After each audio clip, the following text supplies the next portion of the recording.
சங்கீதம் 34:1 கர்த்தரை நான் எக்காலத்திலும் ஸ்தோத்தரிப்பேன், அவர் துதி எப்போதும் என் வாயில் இருக்கும்.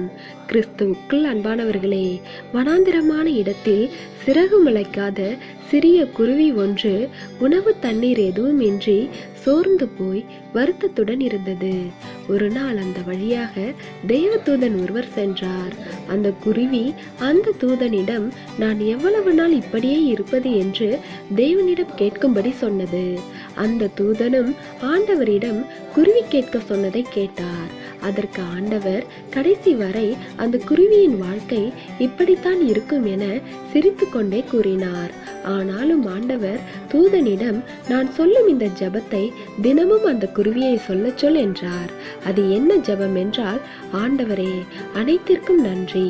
தூதனும் தேவன் சொன்னதை குருவியிடம் சொல்லிவிட்டு சென்றார். அந்த குருவியும் தினமும் தன் குரலை எவ்வளவு உயர்த்த முடியுமோ உயர்த்தி, அனைத்திற்கும் நன்றி ஆண்டவரே என்று சொல்ல ஆரம்பித்தது.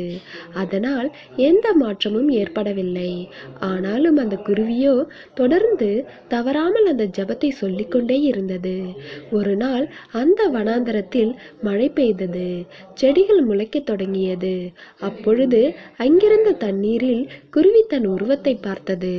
அதன் மேல் அழகான இறகுகள் முளைத்திருந்தது. அதற்கு ஒரே சந்தோஷம். இப்போது அதற்கு தினமும் உணவு கிடைத்தது. ஆனாலும் எல்லாம் இருக்கிறது என்று அது அந்த ஜெபத்தை நிறுத்தவில்லை. இந்த குருவியைப் போல கடினமான நேரங்களில் நாம் தேவனை துதிக்கின்றோமா என்று தேவன் நம்மை பார்த்து கொண்டு இருக்கிறார். தேவனாகிய கர்த்தர் நம்முடைய துதியில் பிரியப்படுகிறவர். நம்முடைய வாழ்விலும் தாழ்விலும் தேவனை நன்றியோடு துதித்தோமானால் நம்முடைய வாழ்க்கையே மாறிப்போகும். அந்த சிறிய குருவிக்கு ஆண்டவர் சொல்லிக் கொடுத்த ஜெபத்தை நாமும் தினமும் மறக்காமல் செய்வோமா? தேவனுடைய கிருபையும் இரக்கமும் உங்கள் அனைவரோடும் இருப்பதாக. ஆமேன்.